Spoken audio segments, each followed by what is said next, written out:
Most runners treat interval training like this: run hard, recover, repeat. But when you look at the actual physiology of interval training, there's actually only two categories that all your intervals fit into. In this video, I'm going to explain exactly what the two types of interval sessions are, which one is going to be more important for your race distance, and how to optimize each one fully to get the most out of every interval session that you do. Because if you don't understand the difference, you're just running hard and not getting the full benefits from what you're doing. By the end of this video, you're going to be able to answer these questions. Is this type of interval session the type I want to be doing for my race distance? What energy system am I trying to train? Are the reps, recoveries, total volume of the session and the pace all optimized to get the maximum benefits out of the work I'm putting in? Now, most of you probably just think interval training is just about suffering, and the more suffering you put yourself in, the better the results are. You know, you go to the track, you run hard, you have a little recovery, then you run hard, and you repeat until you're absolutely dead. But good training sessions aren't random. However, every session is built around 4 key variables: pace, duration of the rep, recovery between the reps, and volume of the session. Now, you may just think, I know a fast runner who does this type of session, so I'll copy them. However, let's say they do 6 times 1K. If you're a runner on a different level, then the pace you run the reps at is going to be different. How long it takes you to do each rep is going to be different. The recovery ratio is going to be different. And then the total volume of the session is also going to be different. You can't copy other sessions. However, what you can do is follow the exact guidelines I give you in this video, so you know each of your sessions are fully optimized. Because if they're not, you may be training the wrong energy system. This can happen by just changing the length of the rep, the recovery, the pace, and then you've ruined the benefits of the session, and you're also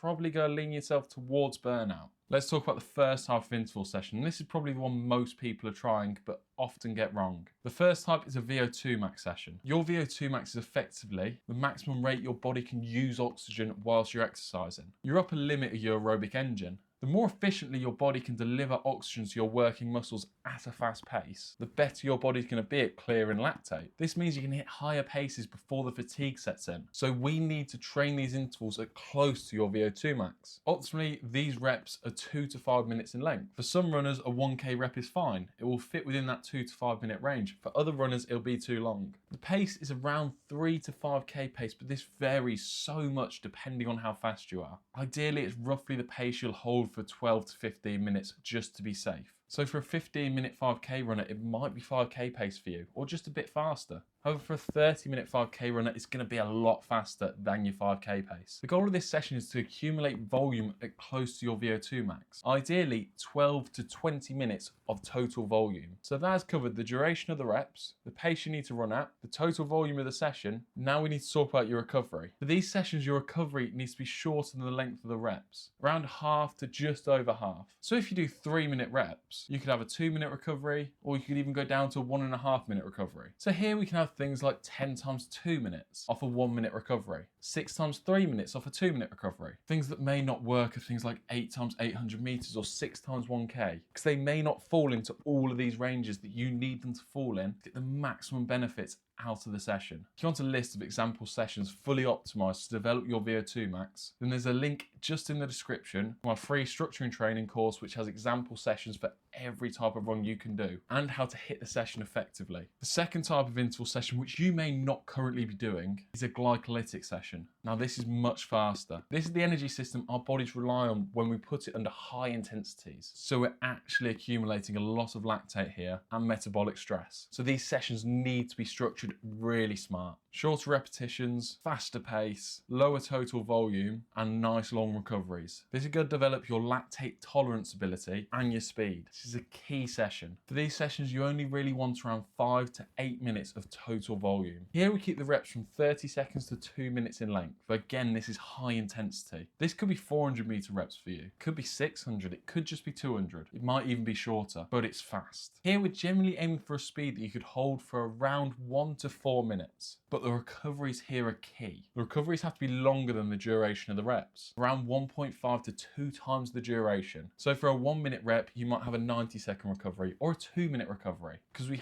have to allow the lactate to clear so we can efficiently train that energy system again, rep after rep, at a high pace as well. The recoveries are too short. We can't hold the intensity we need to train our glycolytic system. A session you could use here could be something like 7 times 60 seconds off a 90-second recovery. Again, if you want a list of fully optimized sessions to train your glycolytic system so you can improve your lactate tolerance, your speed, and your anaerobic power, there's a link in the description to my structure and training course which gives you a full list of optimized sessions and how to run them effectively. Now, what's important to understand is you can't mix these sessions. What I mean by that is you can't have a glycolytic pace in a VO2 max session. You can't have VO2 max recoveries in a glycolytic session. Each part of the session needs to be fully optimized to what you're trying to develop. Which energy system are you trying to develop here? Because if you don't set out with the key of what you're trying to do, then you're going to get this mixed up and you're going to get injured, burnt out, or not be able to absorb the full benefits from what you're doing. You want to get the most bang for your buck in your training, so you have to optimize things. I mean, why go out and work hard if you're not going to get the full benefits from what you're doing? Now, I know I said you can't mix them. However, you can as long as you keep the reps separate,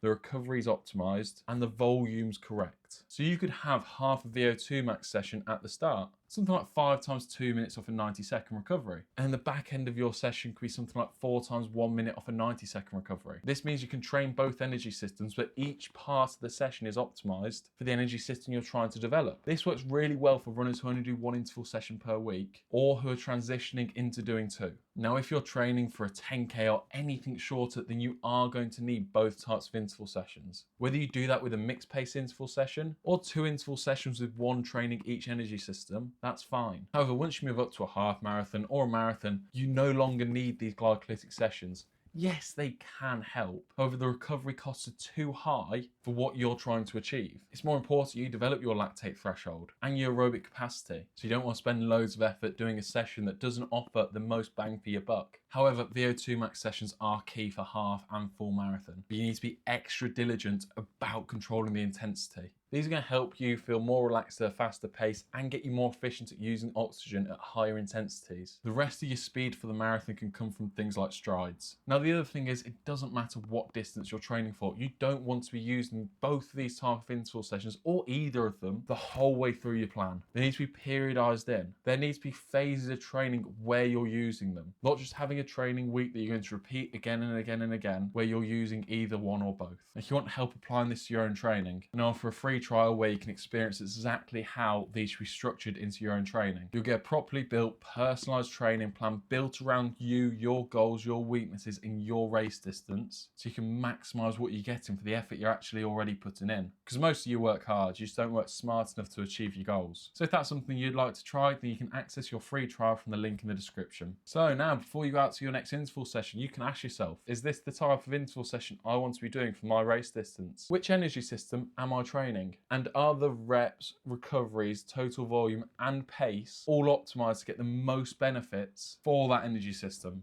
No more working hard without getting the full benefits. That's all for today. I'll see you in the next one.